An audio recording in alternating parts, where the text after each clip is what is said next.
What do you think about AI these days? That is a question I hear frequently asked. AI is a hot topic. It's constantly at the business, right? Business conferences that I go to.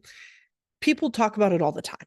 And there are some big fears in the coaching industry around AI. One, that AI will replace coaching. And two, that AI is going to steal your coaching business. Let's talk about it. One, AI replacing coaching. It's so funny to me.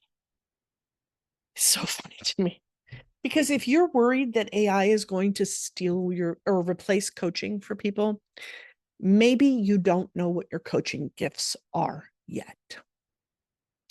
You see, if your coaching gifts are listening, educating, and maybe mirroring back. So, what I hear you say is if that's all you do in your coaching business, AI might replace you.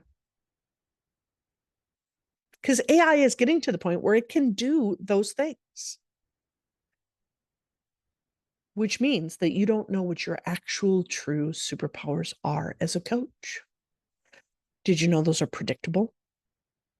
If you take the Endotype quiz that I created 8 years ago at endotype.com, you can read through your profile. It's a simple 4-question assessment. You read through your profile, you drop down, there's a little graphic, pop open that graphic, and it's specifically about your business.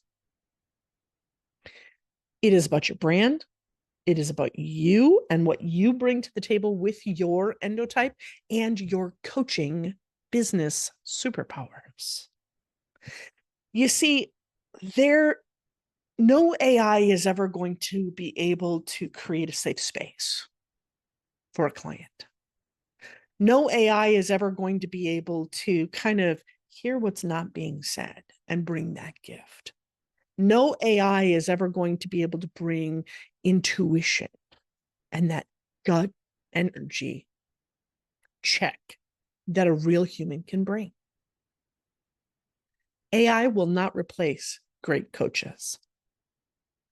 If you're worried that you don't know whether or not you're a great coach who can articulate clearly what it is that you do, you may need to do a deep dive into your business, to do a deep dive into the work only you can do. Now, I frequently do this with clients.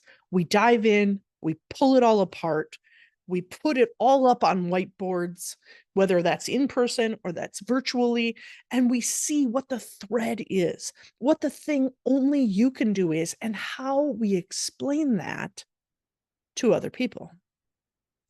These sessions are so valuable.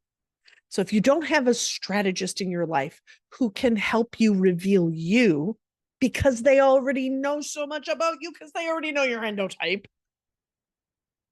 then I would love to offer my services.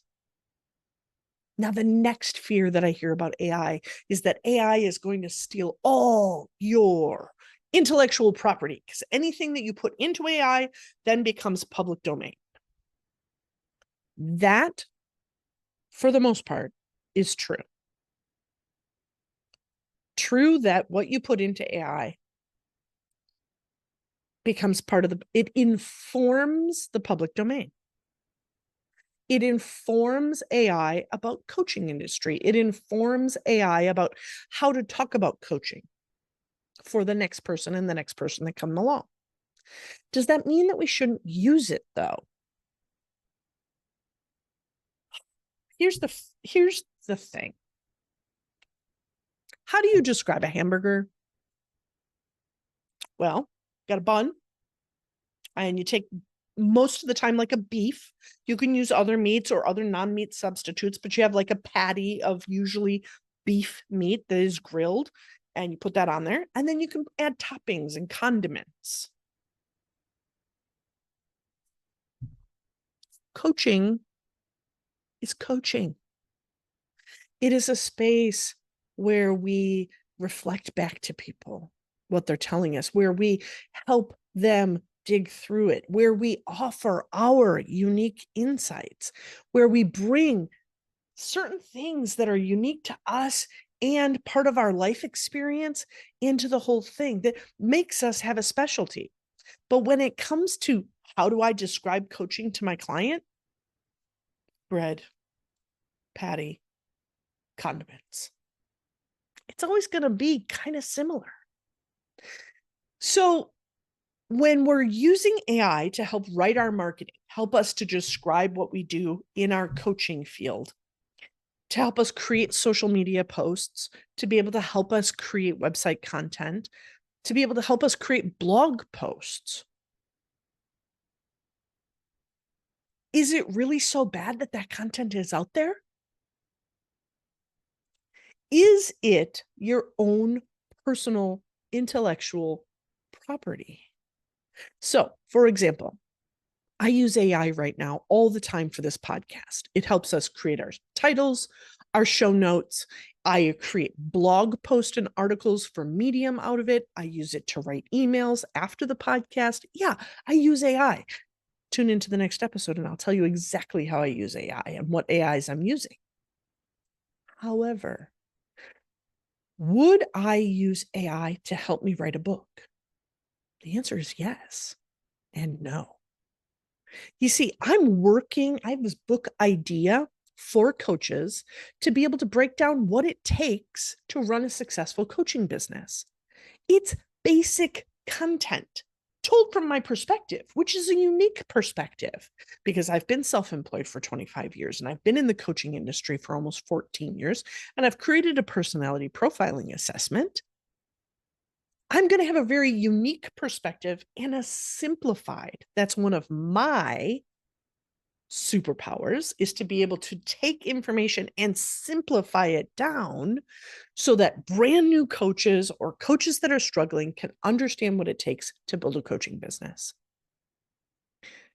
Now, I also intend to write a book about the Endotype Formula. The Endotype Formula is copyrighted intellectual property of mine. Would I put that out into the public domain of AI? I would not. See, I would use it to help me write this book over here because it's basic business.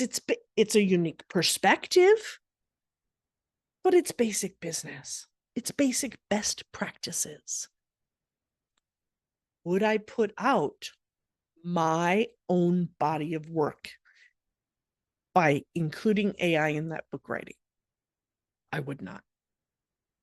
So think about it from that perspective. Know what you're doing, do what you know, and don't get all worried about AI.